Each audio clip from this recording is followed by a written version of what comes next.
Check, check. 1, 2, 3, 4, 5, 6, 7, 8. Check, check, check. 1, 2, 3, 4, 5, 6, 7, 8, 9, 10.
Test, test, test, test.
Check, check, check.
based in LA, yeah. I'm one of our staff in LA. Yeah.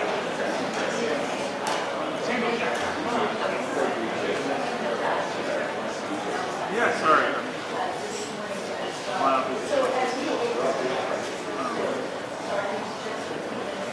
You're... Oh, cool.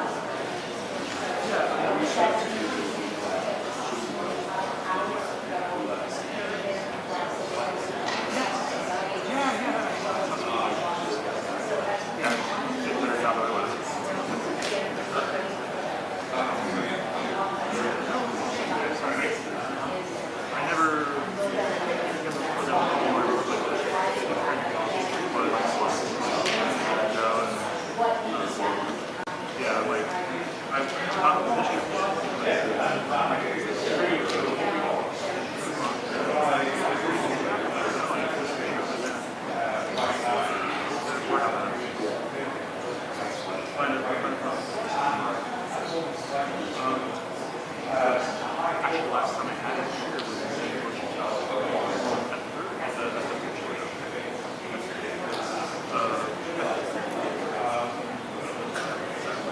I didn't consider trying it out.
Check 1 2.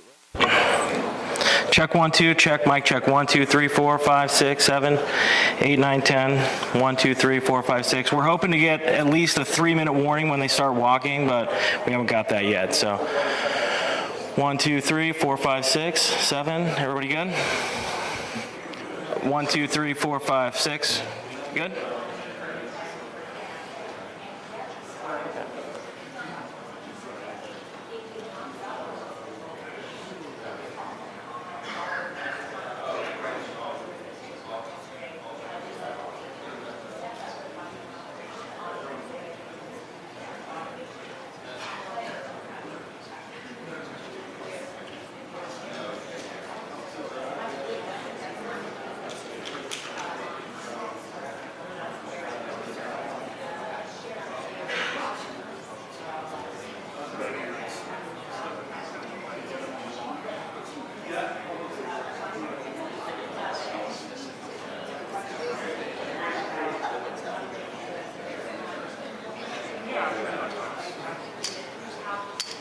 You're right.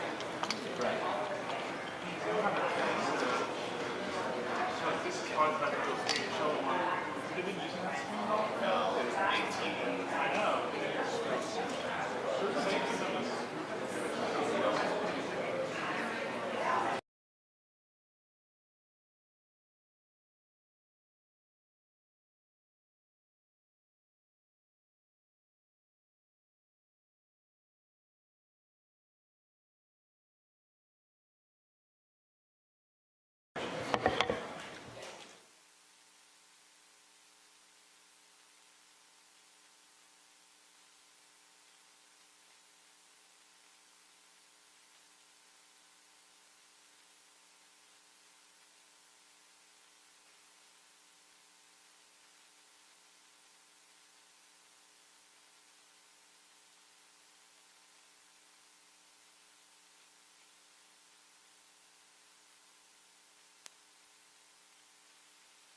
Check 1 2, mic check 1 2 3 4 5 6 7 8 9 10. Mic 1 2 3 4 5 6 7 8 9 10. Check 1 2 1 2 3 4.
Hello, hello, testing, testing. Hi, everyone. We are 4 minutes out from starting the press conference. Thank you.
morning, ladies and gentlemen. At today's press conference, we will hear from Governor Cox, FBI Director Kash Patel, and Sheriff Mike Smith.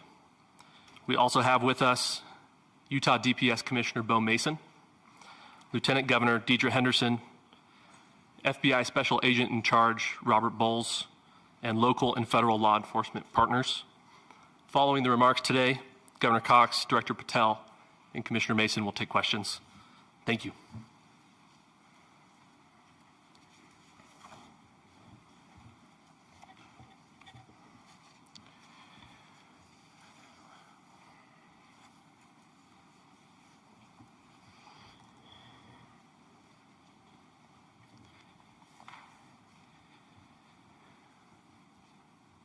Good morning, ladies and gentlemen.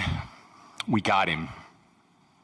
On the evening of September 11th, a family member of Tyler Robinson reached out to a family friend who contacted the Washington County Sheriff's Office with information that Robinson had confessed to them or implied that he had committed the incident.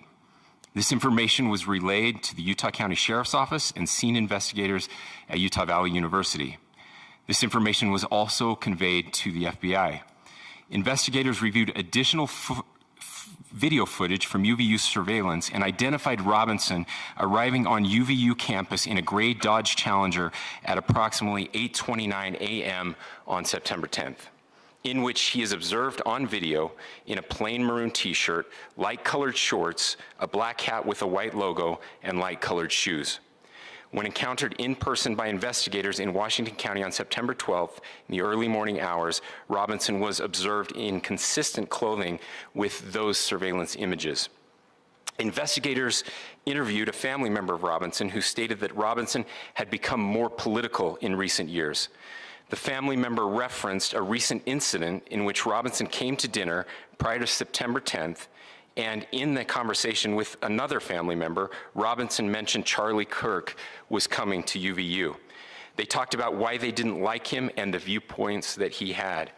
The family member also stated Kirk was full of hate and spreading hate.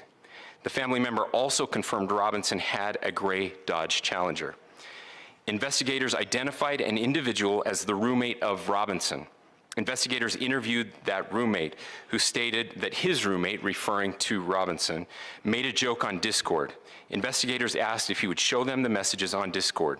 He opened it and showed several messages to investigators and allowed investigators to take photos of the screen as each message was shown by Robinson's roommate. These photos consisted of various messages, including content of messages between the phone contact name Tyler with an emoji icon and Robinson's roommate's device. The content of these messages included messages affiliated with the contact Tyler, stating a need to retrieve a rifle from a drop point, leaving the rifle in a bush, messages related to visually watching the area where a rifle was left, and a message referring to having left the rifle wrapped in a towel. The messages also refer to engraving bullets and a mention of a scope and the rifle being unique. Messages from the contact Tyler also mentioned that he had changed outfits. I know there has been speculation as well as to the writing on those casings, those bullet casings, and I believe we have that as well. And I will share that with you now. So the area north of Campus Drive Road where the suspect crossed over, you saw some of that in the video that we released last night, consists of a grassy area with trees on the edge of the UVU campus. Investigators discovered a bolt-action rifle wrapped in a dark-colored towel. The rifle was determined to be a Mauser Model 98 30-06 caliber bolt-action rifle. The rifle had a scope mounted on top of it. Investigators noted inscriptions that had been engraved on casings found with the rifle. Inscriptions on a fired casing read, "Notices, bulges, capital OWO, what's this, question mark." Inscriptions on the 3 unfired casings read, "Hey fascist, exclamation point, catch, exclamation point." up arrow symbol, right arrow, and symbol, and 3 down arrow symbols. A second unfired casing read, "Oh Bella Chow, Bella Chow, Bella Chow, Chow Chow," and a third unfired casing read, "If you read this, you are gay, LMAO." We are indebted to law enforcement across the state who's worked seamlessly together, local law enforcement, state law enforcement, and our federal partners with the Federal Bureau of Investigation. We're grateful for everyone who worked together in such a short amount of time to find this person and to bring justice. I want to thank the public who has been so engaged, reviewing videos, helping us with sending in tips, and helping us get to this point.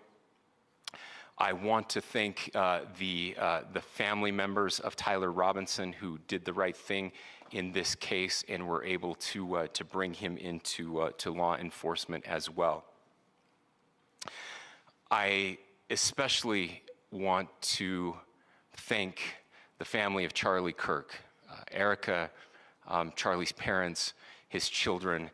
I want us to be thinking of them as we bring justice in this case. They will be involved in that justice. We will be working very closely with them as we move through this process as well. This is a very sad day for our country, a terrible day for the state of Utah. But I'm grateful that at this moment we have an opportunity to bring closure to this very dark chapter in our nation's history. With that, I will now turn the microphone over to the Director of the FBI, Kash Patel. Thank you, Governor. This is what happens when you let good cops be cops. The FBI and our partners are proud to stand here today together to bring justice to the family of Charlie Kirk and honor his memory. I want to express my deep gratitude to President Trump, the Vice President, and the entire White House who have been so incredibly supportive with both resources and just personally to the FBI as a team. They had our backs the entire way, and I just want to express my gratitude for giving us the resources we need to operate in this space to bring this sort of justice at this sort of speed. In 33 hours, we have made historic progress for Charlie. Governor Cox, our partnership has been absolutely incredible these last few days. Our partnership will endure. Your state and local partners, your sheriffs, your DPS community has been unbelievably impressive in the hardest of times. And a case like this cannot be solved, cannot be brought without partnering with your state and local authorities. The FBI has a certain role to play, and we will play that role, and we will lead out for the federal government. But Governor Cox, we are so grateful for your state partnership that led out on this investigation. A little bit of the timeline. Charlie was shot at 12:23 p.m. on Wednesday. The first FBI agents arrived on scene in 16 minutes with chiefs of police at 12:39 and secured the scene. The FBI immediately launched fixed-wing assets. We utilized these assets to transport personnel, specialty technicians, hostage rescue teams. We also utilized these assets to go back and forth from the East Coast and here in Utah to transport forensic evidence and other evidence that will be analyzed and is being analyzed at our FBI laboratories in Quantico and other laboratories, including the ATF. At my direction, the FBI released the first set of FBI photos of the suspect at 10 a.m. local time on 9/11. Then, shortly thereafter, the FBI reward of $100,000 was released at 10:45 a.m. local. Myself and Deputy Director Bongino arrived on the scene at approximately 5:30 p.m. on 9/11. The governor led a press conference last night at approximately 8 p.m., where at my direction, the FBI released a never-before-seen video of the suspect. We also released new images to the public of the suspect. And just last night, the suspect was taken into custody at 10 p.m. local time. In less than 36 hours, 33 to be precise, thanks to the full weight of the federal government and leading out with the partners here in the state of Utah and Governor Cox, the suspect was apprehended in a historic time period. And I want to highlight what Governor Cox said. This would not have been possible without you, the media, and you, the public. That's why we went so public, so fast, and we're so transparent, and we're committed to that transparency. The crime scene, just a little bit there. It is a large crime scene. State and local authorities, along with federal authorities, process that crime scene quickly. And I even had the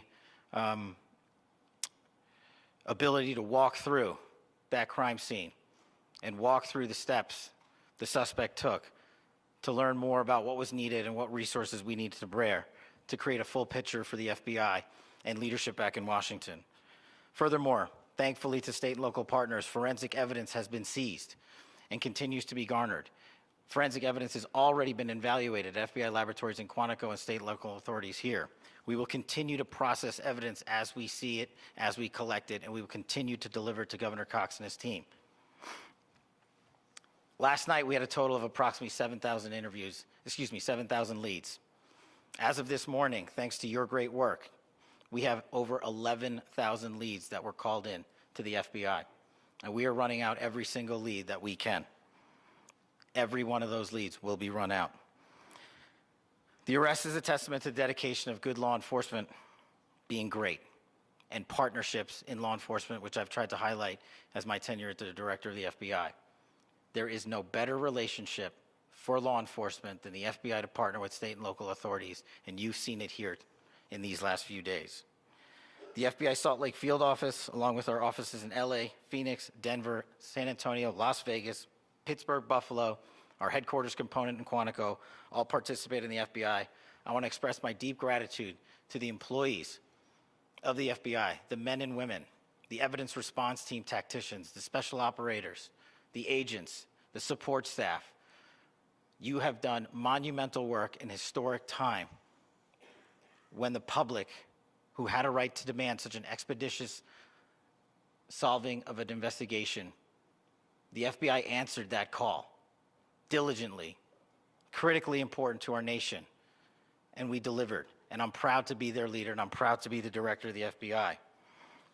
This is very much an ongoing investigation, as the governor said, and we will continue to work with state and local authorities to develop the investigation, to provide them the evidence they need for their ongoing prosecutions, and we will be here to answer every call they absolutely have, as long as it takes, for as long as we need to find and apprehend whatever suspects were involved in this crime. Lastly, to my friend Charlie Kirk, rest now, brother. We have the watch, and I'll see you in Valhalla.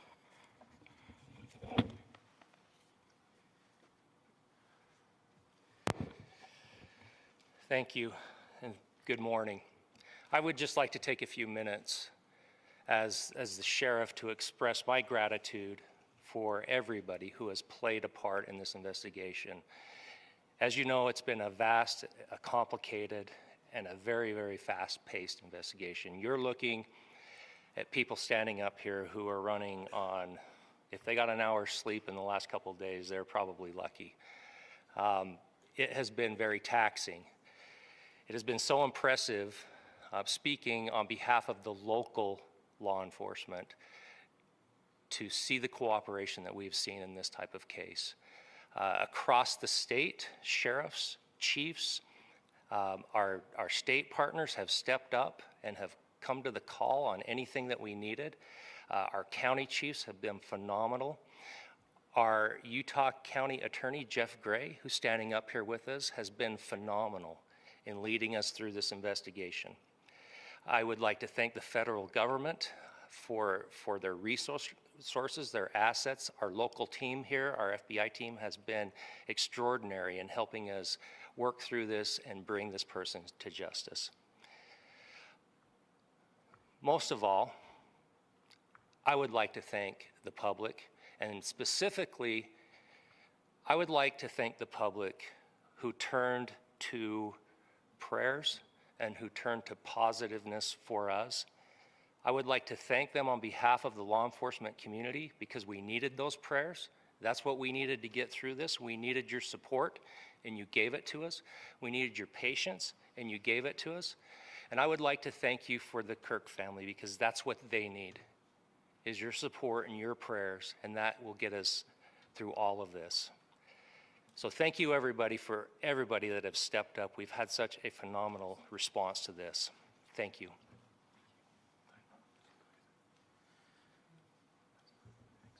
I also want to give a special thanks to the Attorney General and the Department of Justice. Their unwavering support and their commitment to justice is shown true here. And without AG Bondi and Deputy Attorney General Todd Blanche and the resources they brought to bear, we would not have been able to complete our mission. And I just want to say special thanks. It's an honor to be a part of the Department of Justice. Thank you again to our incredible law enforcement team who has worked so hard. Sheriff, I got a solid 90 minutes last night, so I'm probably the most well-rested person up here. Ladies and gentlemen, I get the microphone, so I hope you'll permit me a moment just to share a few more thoughts about where we are and how we got here and maybe a little bit of where we go from here. I don't want to get too preachy, but I think it's important that we, with eyes wide open, understand what's happening in our country today. I've heard people say, well, why are we so invested in this? There's violence happening all across our country, and violence is tragic everywhere. And every life taken is a child of God who deserves our love and respect and dignity. This is certainly about the tragic death, political assassination of Charlie Kirk. But it is also much bigger than an attack on an individual. It is an attack on all of us. It is an attack on the American experiment. It is an attack on our ideals.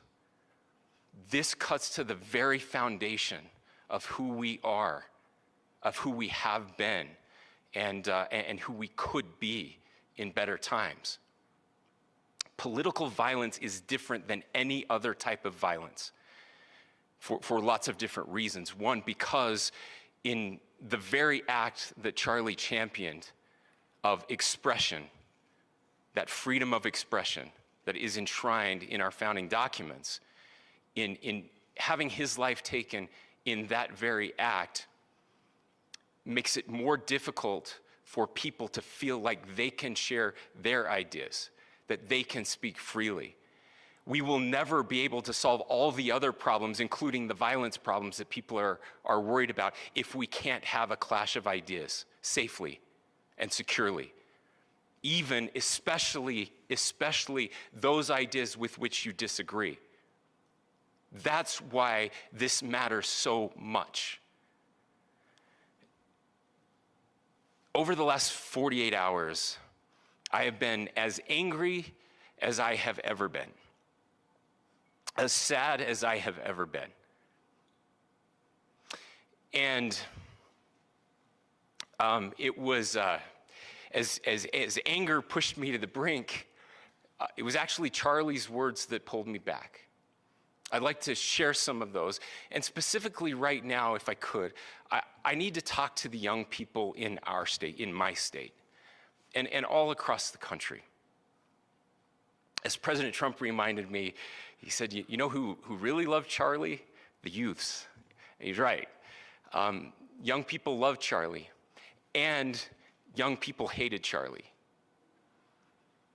And Charlie went into those places anyway. And these are the words that have helped me. Charlie said, when people stop talking, that's when you get violence. He said, the weak can never forgive. Forgiveness is the attribute of the strong.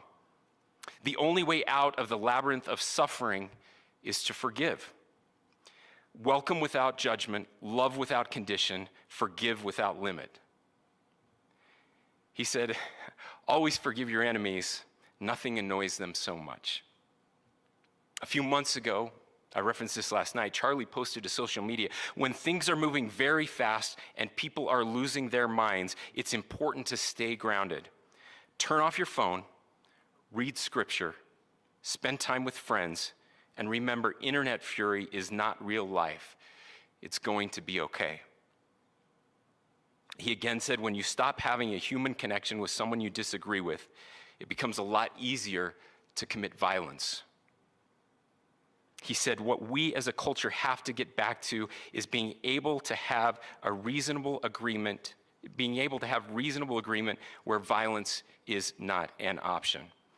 Now, again, to my young friends out there, you are inheriting a country where politics feels like rage. It feels like rage is the only option. But through those words, we have a reminder that we can choose a different path. Your generation has an opportunity to build a culture that is very different than what we are suffering through right now. Not by pretending differences don't matter, but by embracing our differences and having those hard conversations. I think we need more moral clarity right now. I hear all the time that words are violence.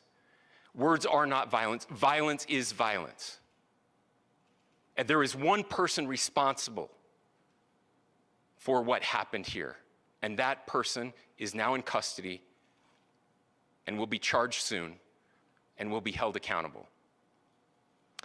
And yet, all of us have an opportunity right now to do something different. I want to thank my fellow Utahns. This bad stuff happens.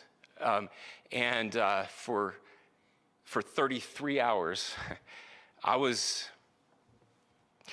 praying that if this had to happen here, that it wouldn't be one of us. That somebody drove from another state, somebody came from another country. Sadly, that prayer was not answered the way I had hoped for, just because I thought it would make it easier on us if we could just say, hey, we don't do that here. And indeed, Utah is a special place. We lead the nation in charitable giving. We lead the nation in service every year. But it did happen here. And it was one of us. But I want you to look at how Utahns reacted the last 2 nights. There was no rioting. There was no looting. There were no cars set on fire. There was no violence. There were vigils and prayers and people coming together to share the humanity. And that, ladies and gentlemen, I believe is the answer to this. We can return violence with violence. We can return hate with hate. And that's the problem with political violence, is it metastasizes. Because we can always point the finger at the other side. And at some point, we have to find an off-ramp, or it's going to get much, much worse. But see, these are choices that we can make. History will dictate if this is a turning point for our country. But every single one of us gets to choose right now if this is a turning point for us. We get to make decisions. We have our agency. And I desperately call on every American, Republican, Democrat, liberal, progressive, conservative, MAGA, all of us to please, please, please follow what Charlie taught me. I'll just conclude with words I share often from a friend and author Yuval Levin, who was asked if he was optimistic about our country. And he said, I'm not optimistic. He said, I hate optimism. Like, that sounds bad. But he said, optimism is a vice. It's this idea that good things are just going to happen. And he said, in the history of the world, good things have never just happened. He says, I'm not optimistic, but I am hopeful. And hope is the virtue that sits between the vices of optimism and pessimism. Hope is the idea that good things are going to happen because we can make them so. I still believe in our country. And I know Charlie Kirk believed in our country. I still believe that there is more good among us than evil. And I still believe that we can change the course of history. I'm hopeful because Americans can make it so. Ladies and gentlemen, we're happy to answer any questions you might have. Governor, can you speak to whether the suspect is speaking with authorities and his demeanor, Tyler Robinson, when he turned himself in? I cannot speak to that right now. Governor, how do you interpret the engravings on casing? Well, I will leave that up to you to interpret what those engravings mean. I think the clearest one that says "catch fascist," there's not, and by the way, that's like catch like a ball, catch this. I think that speaks for itself. Governor, you indicated that he had been communicating. Please. Talk about this level of hatred that this person expressed in the dinner. Beyond that, is there anything in your view that you discovered that may have radicalized or changed him to prompt him to commit such a horrific? There's nothing more that we can share at this time. Governor, you indicated that he had been communicating with a friend on Discord about the gun. Do you anticipate any more arrests? We do not at this time have any information that would lead to any additional arrests. Do you believe he acted alone? Yes, but the investigation is ongoing. How he came into custody of police and where he is right now? Yes, so right now, Mr. Robinson has been booked into the Utah County Jail. You heard the president this morning report that he was taken into custody, that his family and a friend helped to deliver him into custody of law enforcement in Washington County. For those of you that don't know where Washington County is, it is the southwesternmost part of the state of Utah. It's about a 3.5 to 4 hour drive from here, where we are right now, and that's where he lived and where they turned him in. Please, go here. I can't share any more than what I've already shared. Yeah.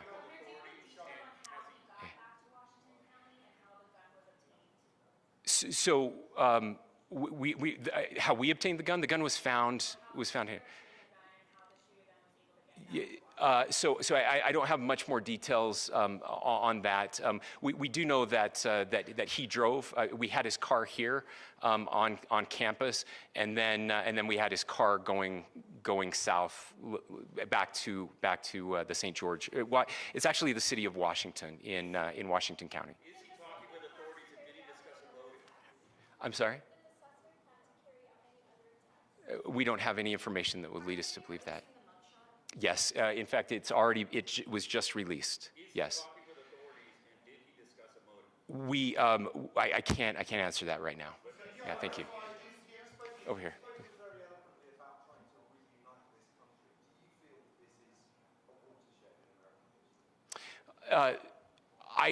I absolutely believe that this is a watershed in American history, yes.